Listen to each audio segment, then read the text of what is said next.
అగ్నిశిఖ ప్రజ్వరిల్లుతున్నట్లే ఉంది నరహరి ఆగ్రహ రూపం. అశోకవనంలోని అవని పుత్రికలాగానే ఉంది మీరా స్థితి. కుళ్ళి కుళ్ళి ఏడుస్తున్న ఆమె రోదన నరహరికి ఏమాత్రమూ జాలిని కలిగించకపోగా మీదుమిక్కిలి అతడి ఆగ్రహం అధికం కాసాగింది. చెప్పు, ఎంతకాలంగా సాగుతోంది ఈ భాగోతం? కర్కశంగా చూస్తూ అడిగాడు. దుఃఖించి దుఃఖించున్న మీరా కళ్ళు ఎండిపోయాయి. ఇప్పుడా కన్నుల్లో నీరు లేదు. ఆ వదనంలో దైన్యము అదృశ్యమైంది. భాషకందని పలు భావాలు కదలడాయి. తలెత్తి ఆమె నరహరిని చూసిన చూపులలో దుఃఖంలో ఉన్న భార్యకి ఎంత చక్కటి ఓదార్పు! మంద్రస్వరాన అన్నప్పటికీ గంభీరంగా ఉన్నాయి ఆ మాటలు. నా మాటకు సమాధానం గర్జించాడు నరహరి. అసలు తల్లే లేదని, చనిపోయిందని చెప్పావు కదా? తొణకలేదు మీరా. నిదానంగా అంది. ఒకసారి గుర్తు తెచ్చుకోండి. ఎప్పుడూ చెప్పలేదు మీకు ఆ మాట. బాబాయ్ గారు చెప్పారు. ఈ నాటకంలో నీకు భాగం లేదంటావు. మీకు వినే ఓపుకుంటే వివరాలన్నీ తర్వాత చెప్తాను. మీరా అసత్యవాదిని అనే నమ్మకం మీకుంటే ఒక్కసారి నన్ను అక్కడికి తీసుకువెళ్ళండి. అంత్యక్రియలైనా సరిగ్గా జరిగేటట్లు చూడాలి నేను. వీల్లేదు, ఖండితంగా అన్నాడు. ఆసుపత్రిలో అందరిలో నా పరువు తీసావు. నేను ఇక్కడ ఎలా తలెత్తుకు తిరిగేది? ఆత్మీయులను చూసుకోవడం పరువు తీయడమా? నోర్మి! హోంకరించాడు. ఎవరామె? ఏం నీకు సంబంధం? నా తల్లి, నన్ను కన్న తల్లి. ఇంతకాలంగా నాకెందుకు చెప్పలేదు? ఉరిమాడు నరహరి. చెప్పే అవకాశం మీరివ్వలేదు. బుద్ధిలేని ప్రవర్తనను ఎంత చక్కగా సమర్థించుకుంటున్నావు? అంతవరకు కూర్చునున్న మీరా చటుక్కున లేచి నిలబడి రోషంగా అంది. మీ తల్లి మరణిస్తే పొరుగున వెళ్లరా, లేక ఇన్ని ఆలోచనలు చేస్తారా? వెంటనే ఆమె చెంప చెళ్ళుమంది. కోపంతో ఊగిపోతున్నాడు నరహరి. జాగ్రత్త! ఏం మాట్లాడుతున్నావో తెలుసుకుని మాట్లాడు. బయటికి మళ్ళా అడుగు పెట్టావో ఇక ఈ ఇంట నీకు ప్రవేశం లేదు. ఖచ్చితంగా అన్నాడు. పరువు కోసం పోకులాడే ప్రతి పడతిని పట్టి బంధించే అస్త్రం అది. మీరా మాట్లాడకుండా నిశ్చలంగా నిలబడి నేలవైపు చూస్తూ ఆలోచించసాగింది. ఏదో స్థిర నిశ్చయం కనిపించింది ఆ ముఖంలో. ఎవరో వచ్చారు. నౌకరు కబురు తెచ్చాడు. అమ్మగారితోనూ అయ్యగారితోనూ కూడా మాట్లాడాలి అంటున్నారు. నరహరి కనుబొమ్మలు చిట్లించాడు. ఇప్పుడు కాదు, వెళ్ళమను. మీరా మాత్రం చకచకా వెళ్ళింది ఆ వ్యక్తిని కలుసుకోవడానికి. కూర్చోండి అంది ఆ వచ్చిన లాయర్ను. అమ్మ శవాన్ని తీసుకుపోయారా? నిశ్చలంగా అడిగింది. లాయర్ ఒకసారి ఆమె ముఖంలోకి చూసి తలవాల్చుకున్నాడు. మీరు ఏమంటారో మీ నిర్ణయం తెలుసుకుని రమ్మన్నారు డాక్టర్ సుభద్రాదేవి. ఏ విషయంలో? అమ్మగారి అంత్యక్రియల విషయంలో. విరక్తిగా నిట్టూర్చింది మీరా. బ్రతుకంతా ఒంటరిగానే గడిపిన నిర్భాగ్యురాలు. అంతిమ యాత్ర కూడా అయినవాళ్లు లేకుండానే జరగాలని రాసిపెట్టున్నట్లుంది. అలాగే కానియండి. మీరంతా ఎంతకాలంగా ఆమె వ్యవహారాలు చూశారు. ఇప్పుడు ఈ ఆఖరి కార్యాన్ని కూడా జరిపించండి. ఆమె ఆశ్రయంలో ఎందరో అనాథలు బ్రతుకుతున్నారు. ఆ అనాథ ప్రేతానికి నియమబద్ధంగా సంతోషంగా ఎవరైతే సంస్కారం చేయడానికి ముందుకొస్తారో వారి చేత చేయించండి. చేసిన వారికి 1,00,000 ఇవ్వండి. సుభద్రాదేవి గారిని మన్నించమని అడిగానని చెప్పండి.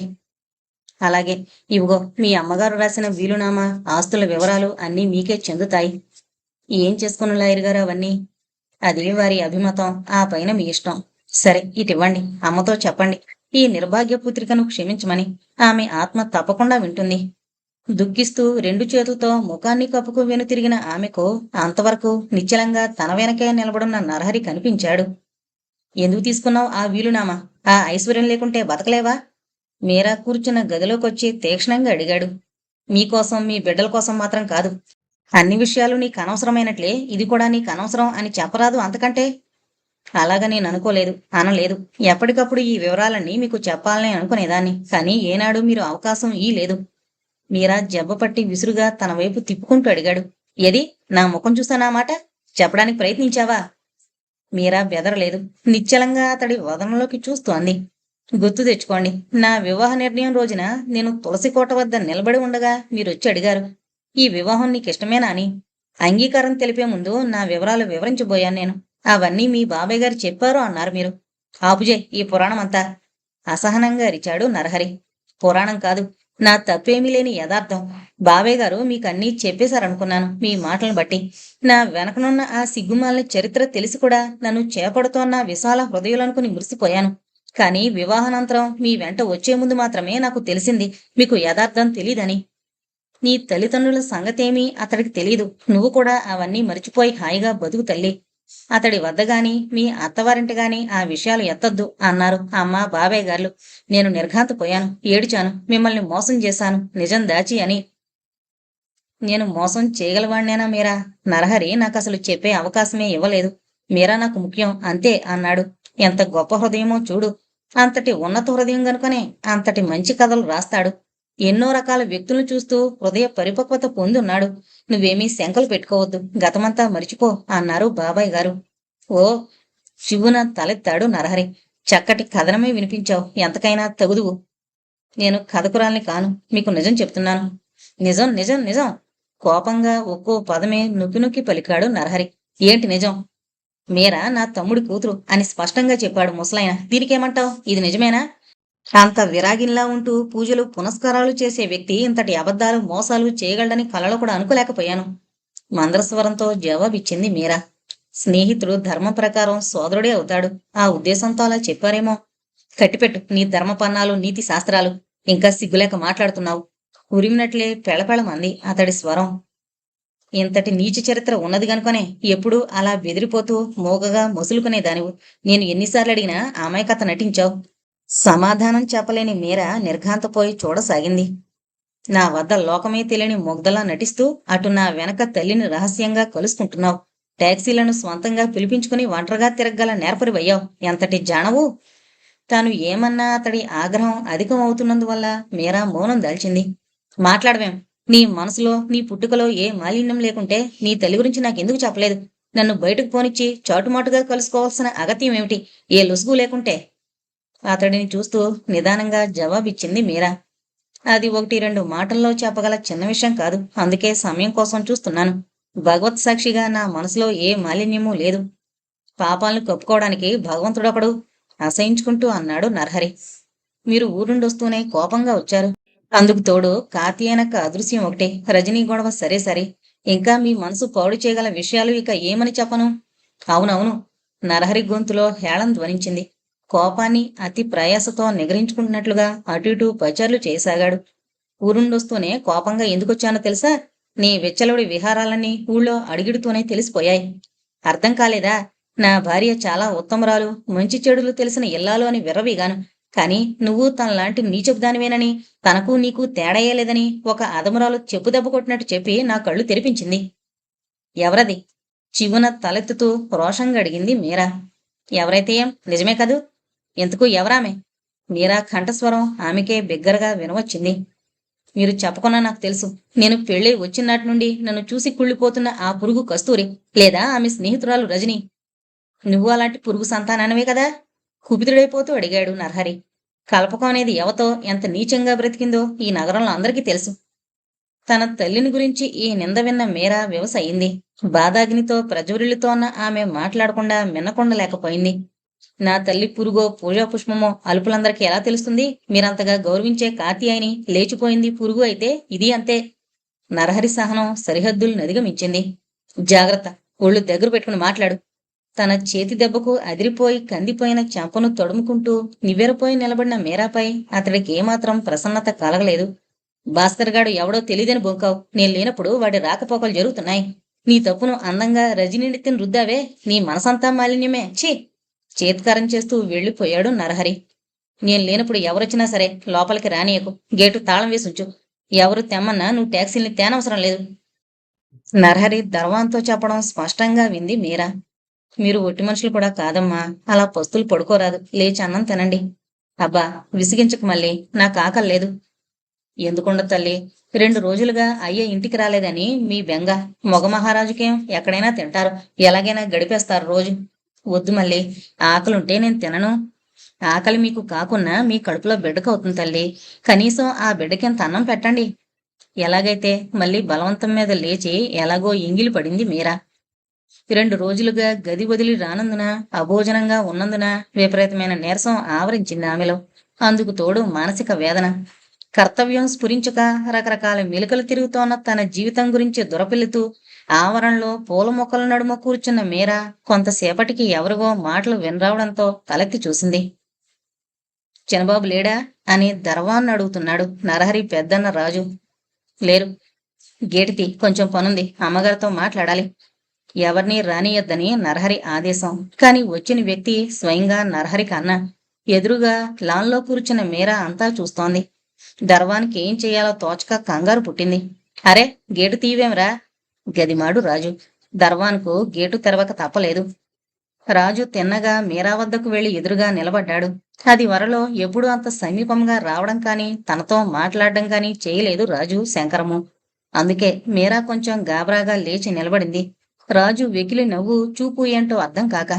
కూర్చో, నిలబడ్డావెందుకు? వెకిలిగా నవ్వుతున్నాడు. ఆ మాట ఏంటో అసహ్యకరంగా వినిపిస్తోంది. ఆ ఏకవచన సంబోధన మీరాకు చికాగ్గా ఉంది. మీరా అలాగే మాట్లాడకుండా చూస్తోంది. వాడు లేడా ఇంటి దగ్గర?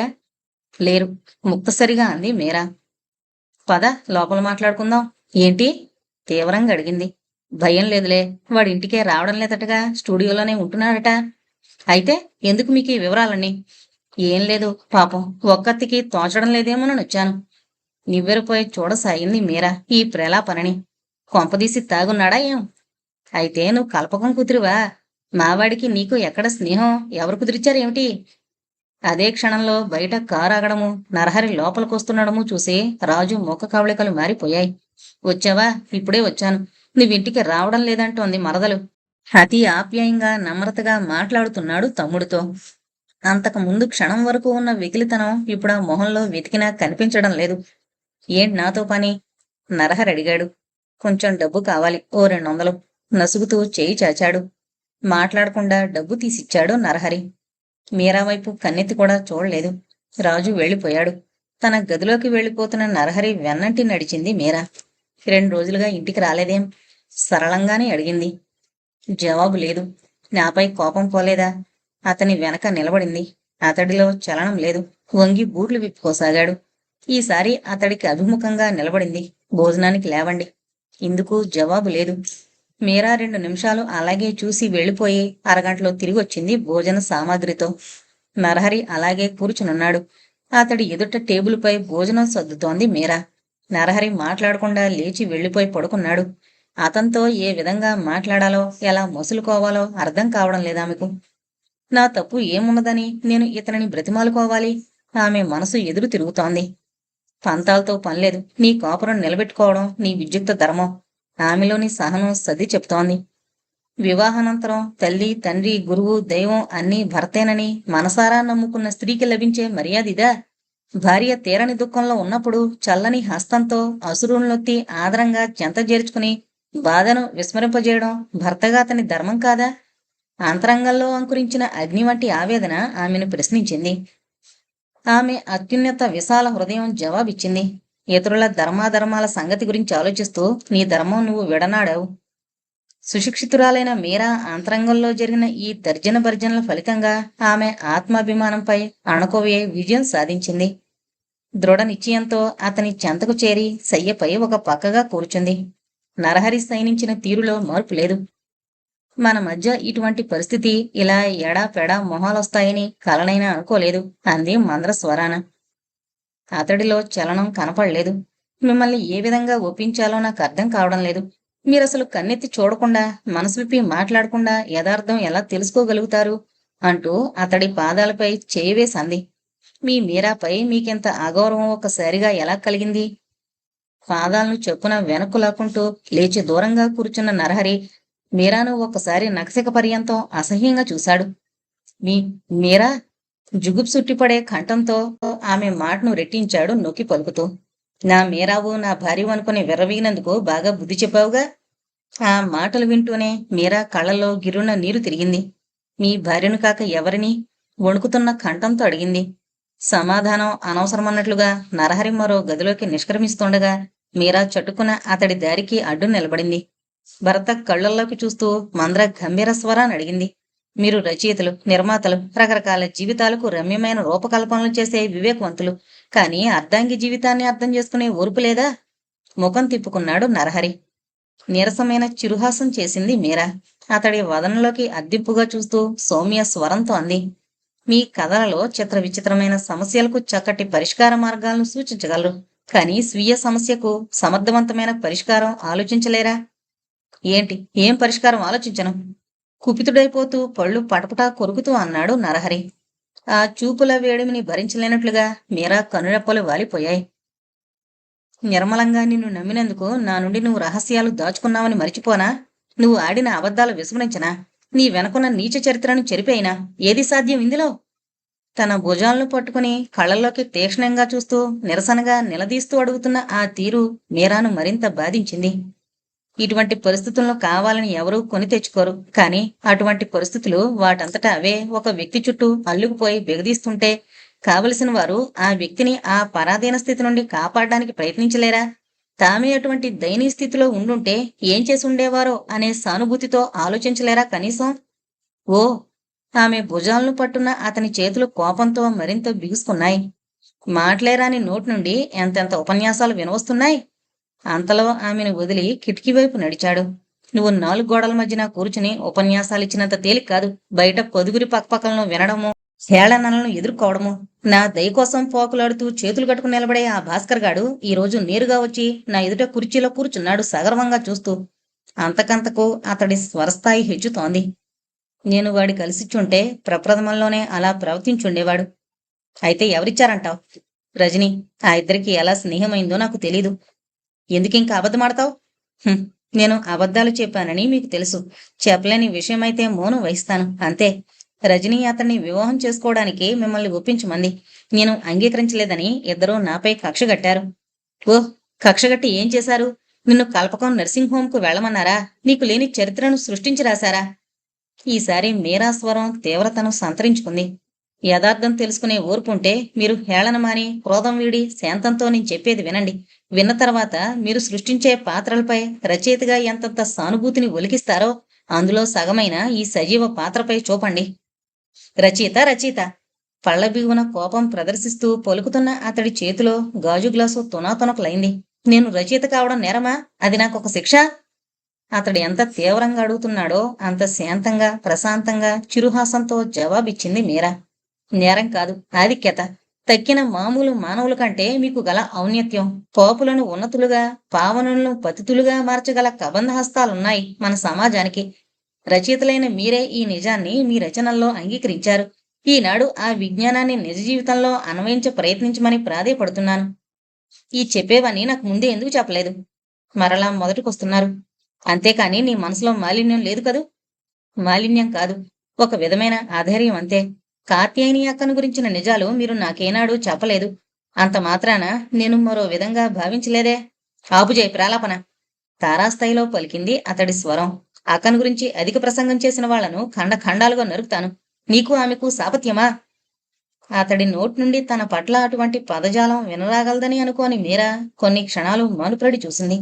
ఇప్పుడు ఆ చూపులలో అంతకు పూర్వం ఉన్న అర్ధింపు లేదు, అనునయం లేదు. భయము కోపము అసలే లేవు. లోకాన్ని ఆకలింపు చేసుకున్న ఆలోచన మాత్రమే ఉంది. అతి మంద్రస్థాయిలో అన్నదామె.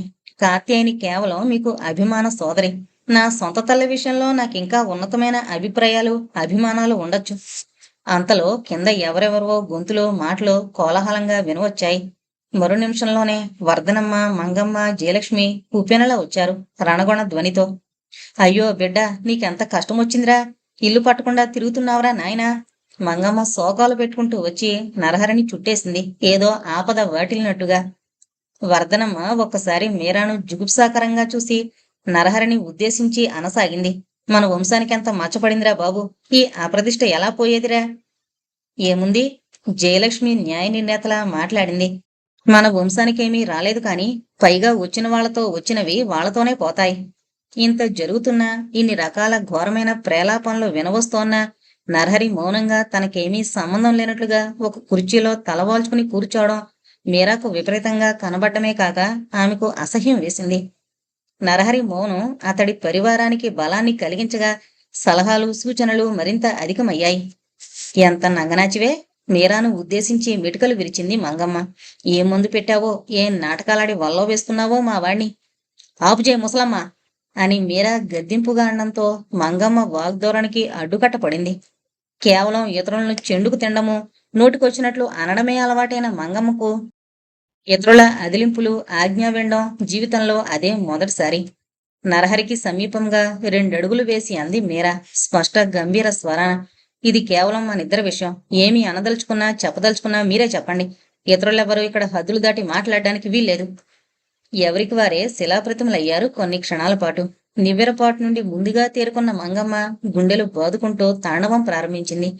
ఆరిపోయే ముందు దీపం ఎగిరిపడుతుందిలే. నువ్వు ఎవరితో మాట్లాడుతున్నావో ఏమైనా ఒళ్ళు తెలుస్తోందా? ఎదురుగా నరహరే లేకుంటే మీదపడి కొట్టేటట్లే ఉంది మంగమ్మ ధోరణి. ఎంతకు ఇది మన వాడిచ్చిన అలుసు. బాగా పొగరెక్కింది. జయలక్ష్మి వాగుడు ప్రారంభించింది. ఎంత ధైర్యం! హద్దులు దాటొద్దని ఆంక్ష పెట్టడానికి. కట్టుగుడ్డలతో వచ్చిందానికి ఎంత కండ కావరం. ఈ వాచాలతను భరించలేకపోయింది మీరా. నా ఇంటికి నేను కట్టుగుడ్డలతో రావడం నామూషి కాదు. కట్టుకున్న వాడితో సహా కన్నవాళ్ల పంచిన పడి ఉండేదానికి ఇతరుల గురించి మాట్లాడే విలువ ఎక్కడిది? ఈ ఇల్లు నా ఇల్లు. ఇది నా సొంత విషయం. మీరెవ్వళ్ళు మాట్లాడవలసింది లేదని మరోసారి చెప్తున్నాను. హెచ్చరించినట్లే అనేసి మరో గదిలోకి నిష్క్రమిస్తోన్న ఆమెను జయలక్ష్మి మాటలొచ్చి ఈటెల్లా పొడిచాయి. కన్నతల్లి బండారం బయటపడ్డాక కూడా ఏ ముఖంతో మాట్లాడుతున్నావు?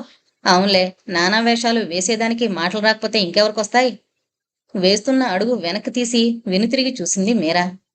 నరహరి మతిలేని వాళ్ల తలను రెండు చేతులతో పట్టుకుని ఎదుటి గదిలోకి పోయి తలుపులు మూసుకున్నాడు. అంతే మరి, కన్న తల్లిదండ్రులను లెక్క చేయకుండా కన్ను మిన్ను కానక కనిపించిందాన్ని కట్టుకుంటే అలాగే ఉంటుందిరా నాయనా బతుకు.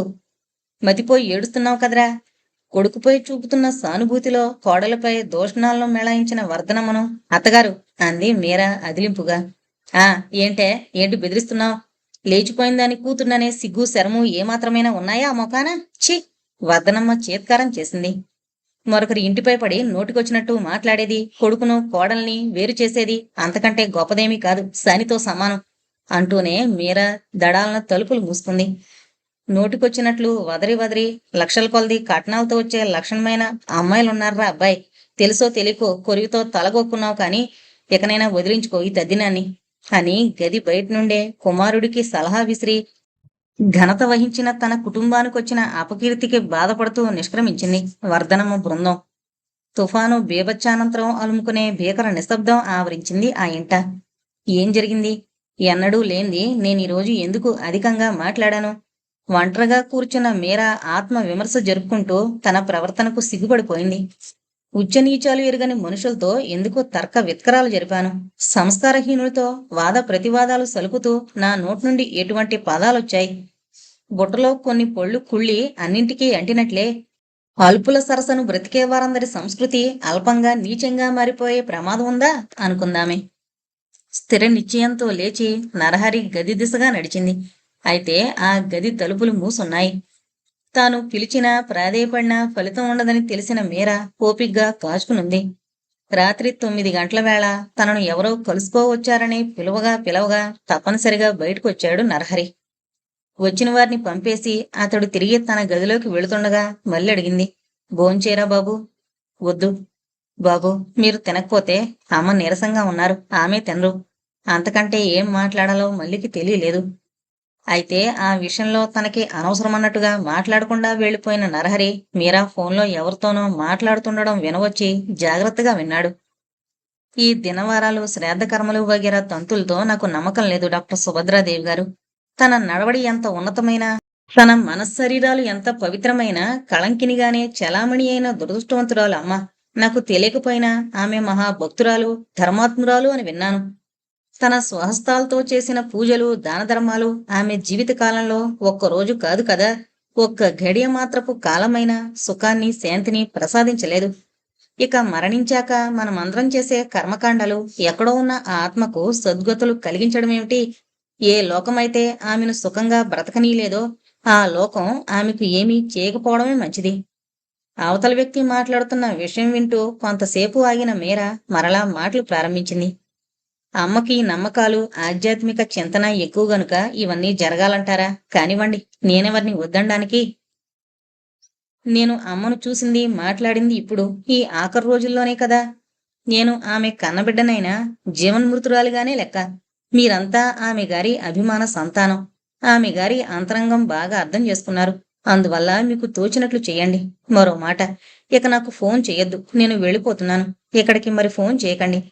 రిసీవర్ యథాస్థానంలో ఉంచేసిన శబ్దం అవతలి వారు ఇంకో ఏదో మాట్లాడదలుచుకున్నట్టుగా ఫోన్ మోగడం వినిపిస్తోంది. మీరా దుఃఖిస్తున్నట్లుగా వెక్కిళ్ళు. అంతా విన్న గమనించిన నరహరి వడిగా అటు నడిచాడు.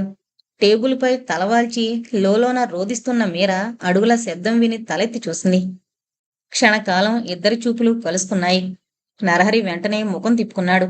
మీరా కళ్ళు మరింత దుఃఖంతో వాలిపోయాయి. ఎక్కడికి వెళుతున్నావు? సూటిగా అడిగాడు. ఎక్కడి నుంచి వచ్చానో, ఎవరైతే నన్ను భరించడం అవమానంగా భావించారో అక్కడికి. నరహరి బాధగా కళ్ళు మూసుకున్నాడు, అది వినలేనట్లు. ఆ వ్యధ బరువైన నిశ్వాసంగా బయలుపడింది. అదో వదనయున్న మీర అది గమనించలేదు కాని చూసున్నట్లయితే గ్రహించుండేది. అతడెంత మానసిక క్షోభకు గురవుతున్నాడో, మరెంత దుఃఖిస్తున్నాడో. ఆలోచించే నిర్ణయించుకున్నావా? బాణపు దెబ్బ తిన్నట్లుగా తలెత్తింది మీరా. నా ఆలోచన కాదు, మీ ప్రవర్తన అన్యాపదేశంగా చేసిన నిర్దేశం. అతడు మాట్లాడలేదు. ఆమె తన మాటలను సాగించింది. నేనే మీ స్థానంలో ఉండి మీరే నా స్థితిలో ఉంటే ఈ నిరసనలను అవమానాలను భరించుండేవారేనా? మరణాసన్నమై ఉన్న తల్లి నుండి నిర్దాక్షిణ్యంగా లాక్కొచ్చారు. నా తల్లి గురించి ఏమీ తెలుసుకోకుండానే నానా దుర్భాషలాడారు, సహించాను. మీ ప్రేమకు ఆనందించినట్లే మీ చెంపపెట్టును భరించాను. భార్యాభర్తలుగా మన మధ్య సరసము ఉండొచ్చు, విరసము సంభవించొచ్చు. కాని మీ బంధువర్గమంతా నన్ను అవమానిస్తుంటే మీరు చూపిన నిర్లక్ష్యాన్ని నేను మరువలేను. భార్యాభర్తలు జీవిత భాగస్వాములు. ఒకరి కష్టం ఇద్దరిది, ఒకరి అవమానం ఇరువురిది. ఈ విషయం గుర్తించలేని దాంపత్యం అనవసరం. ఒక్క గుడిలో బద్ధశత్రువుల్లా బ్రతకడంలో నాకు అర్థం కనిపించలేదు. ఈ ఇల్లు మీది. నా కారణంగా మీరు రోజుల తరబడి ఇంటికి దూరం కావడం, ఉపవాసాలు చేయడం నాకు ఇష్టం లేదు. భయంకర నిశ్శబ్దంలో కొన్ని నిమిషాలు గడిచాయి. సరే, సిద్ధంగా ఉండు ప్రయాణానికి అని నరహరి గబగబా నిష్క్రమించాడు అక్కడి నుండి. ఆ తర్వాత ఇద్దరూ తమ తమ గదుల్లో ఎంత దుఃఖంలో మునిగిపోయారో, ఎటువంటి అయోమయావస్థలో గడిపారో అనుభవజ్ఞులే గ్రహించగలిగిన సంగతి. మానవ పరిభాషలో వర్ణింపజాలని మానసిక స్థితి అది. వద్దు మీరా, నువ్వు వెళ్ళొద్దు అని చెప్పాలని అతడి మనసు ఆరాటపడినా నాలుక ఉచ్చరించలేకపోతోంది. ఈ జరిగిన సంఘటనలు వేటికి మీరా బాజురాలు కాదు. తల్లి దుర్వర్తనురాలైతే కుమార్తె తప్పేంటి అని అతడి సహృదయం ప్రశ్నించసాగింది. కావచ్చు, కానీ ఈ విషయాలు నా దగ్గర ఎందుకు దాచినట్లు? భాస్కర్ను ఎరుగునని ఎందుకు అబద్ధం చెప్పింది? నేను ఇంట లేనప్పుడు భాస్కర్ రాకపోకలు ఎందుకు సాగాయి? నాకు తెలియకుండా తల్లిని కలుసుకోవడానికి ఎందుకు వెళ్ళింది? అతడి అంతరంగం అడుగుతున్న ప్రశ్నావళి అనంతం. మానవుడు వివేకవంతుడే కావచ్చు, కానీ ఆ వివేకాన్ని విస్మరింపజేసి వివసనలు చేసి ఆడించగల శక్తి ఉన్నది విధాతకు. మళ్ళీ స్టేషన్ వరకు వస్తావా? వస్తానమ్మా అంటూనే భోరుమన్నది మళ్ళీ. అసలే లోకం తెలియని మీరు ఒక్కరూ ఎలా వెళ్ళగలరమ్మా? నీరసహాసం వెలిసింది మీరా పెదవులపై. నువ్వు టికెట్ కొని ఇద్దువుగాని ఆ తర్వాత ఏముంది? ఇక్కడెక్కితే అక్కడ దిగడమే కదా. అయినా ఒక్కరూ ప్రయాణం. మళ్ళీ మాటలను పూరింపలేకపోయింది. నన్ను అధైర్యపరచకు మళ్ళీ. ఇక మిగిలిన జీవనయాత్ర అంతా ఒంటరిగానే చెయ్యాలి నేను. లేదు తల్లి, లేదు, అలా అనొద్దు. దేవుడున్నాడు పైన, అంతా చక్కబడతాది. వెళ్ళి టాక్సీ పిలు. ఇదిగో, ఇది తీసుకో. మీరా అందిస్తోన్న 100 నోటు వైపు మతిలేనిదానిలా చూసింది మళ్ళీ. తీసుకో మళ్ళీ, ఏమైనా కొనుక్కో. బలవంతంగా మళ్ళీ గుప్పిట్లో పెట్టింది మీరా. భర్త నుంచి ఆఖరుసారిగా సెలవు తీసుకోను అతడి గదివైపు నడిచిన మీరాకు అక్కడ హృదయం కరిగిపోయే దృశ్యం కంటబడింది. రాత్రి భోజనం అలాగే పడుంది బల్లపై. వాలు కుర్చీ వెనక్కు వాలి కళ్ళు మూసుకునున్న ఆ స్థితి గడిచిన రేయంతా అతడు అలాగే గడిపినట్లు స్పష్టీకరిస్తోంది. చెక్కిళ్లపై ఎండిన కన్నిటి చారికలు ఆ వ్యక్తి మానసిక అశాంతిని వర్ణిస్తున్నాయి. భర్తను ఈ స్థితికి తెచ్చిన నేను క్షమార్హురాలనా? చలించిన హృదయంతో యోచించింది మీరా. బాధ్యురాలు నువ్వు మాత్రం కావు. మనసు సమాధానపరిచింది. నిద్రపోతున్నారా? మెల్లగా అడిగింది. నరహరి కనుల మీద నుండి చేయి తొలగించి చూశాడు. భారమైన అతడి నిట్టూర్పు మీరా వినగలిగింది. వెళుతున్నాను. ఆ గొంతులోని వణుకు ఆమె అంతరంగ కల్లోలాన్ని విశదీకరిస్తోంది. పక్క గదిలోనికి నీరసంగా నడుస్తున్న అతడిని అలాగే రెప్పవేయకుండా చూసింది మీరా కొన్ని క్షణాలు. బలవంతంగా చూపులు మరల్చుకుని భారంగా అడుగులు వేయసాగింది ఆ గృహం నుండి బయటకు, గార్హస్థ్య జీవితం నుండి బయటకు. గేటు వరకు వచ్చిన మీరాకు మళ్ళీ చెప్పింది. అయ్యగారు టాక్సీని పంపించేశారు. నమ్మలేనట్లుగా చూడసాగింది మీరా. మరింత అయోమయంగా చూసింది. గ్యారేజ్ నుంచి కారు తెచ్చి తన ముందు ఆపిన నరహరిని. నేనే తీసుకునొచ్చాను, నేనే ఒప్పజెప్పొస్తాను, పద అన్నాడు మీరా వంక చూడకుండా. మళ్ళీ సామాన్లేవి త్వరగా తీసుకురా అంటున్న అతడికి మీరా సమాధానం చెప్పింది. సామాన్లేవి లేవు, ఎలా వచ్చానో అలాగే వెళుతున్నాను అంటూనే కారులో కూర్చుని తలుపు వేసేసింది. ఆమె చేతిలో ఒక హ్యాండ్ బ్యాగు. ఆనాడు తల్లి తరపున వకీల్ అందజేసిన కాగితాలున్న బ్రీఫ్ కేస్ మినహా ఏమీ లేవు. శరీరం మీద నగలేమీ లేవు. వివాహం నాటి మంగళసూత్రాలు నల్లపూసలో మినహా. నన్నెందుకిలా చిన్నబుచ్చుతున్నావు? నరహరి వాదనంలో క్రోధం లేదు. మంద్రస్థాయిలో ఉన్న ఆ స్వరంలో ఆవేశం లేదు. నిర్వేదం మాత్రమే నిండుంది. ఒక్కసారి అతడిని చూసి మరలా దృష్టి తిప్పుకున్నదే కాని మీరా జవాబివ్వలేదు. ఇలా కట్టుబట్టలతో వెళ్లడం ఎలాగుంటుందో ఏమైనా ఆలోచించావా? కట్టుబట్టలతో వచ్చిన గతి మాలిందాన్నని అందరూ పదే పదే గుర్తు చేస్తున్నారు కదా. నేననలేదు. ఎవరు అంటే బాధ్యుడ్ను నేనా? తారాజువలా తలెత్తింది మీరా. చాలా విషయాలకు నేను బాధ్యురాల్ని కాను. తల వాల్చుకున్నాడే కాని నరహరి నుండి సమాధానం రాలేదు. ఇద్దరిలో ఆశ రెపరెపలాడుతోంది. మరొక విధంగా జరగాలని. ఇద్దరూ నిరీక్షిస్తున్నారు రెండో వారి నుండి మరొక రకమైన మాట వినాలని. కాని ఆశలను నాశనం చేసి స్త్రీ పురుషులను తన గోటిపై నాట్యం చేయించగల శక్తి విధికుంది. ఏదో మాట్లాడాలి అనుకున్న నరహరి ఏమీ వ్యక్తీకరింపలేకపోయాడు. వెళ్ళు, కావలసిన వస్తువులన్నీ తీసుకో అని మాత్రం అనగలిగాడు. కాని ఆ మాటలు తనకే అసహజంగా వినిపించాయి. మీరా చెయ్యి అప్రయత్నంగా తన గర్భాన్ని స్పృశించింది. అపరూపమైన వస్తువుని తీసుకువెళుతున్నాను. విడదీసి ఇచ్చివేయగల శక్తిని దైవం ప్రసాదించలేదు. చెప్పలేక చెప్తున్నట్లుగా ముఖం పక్కకు తిప్పుకుందామె. వినగల శక్తి లేనట్లుగా నరహరి వెంటనే కారును బయలుదేరదీశాడు.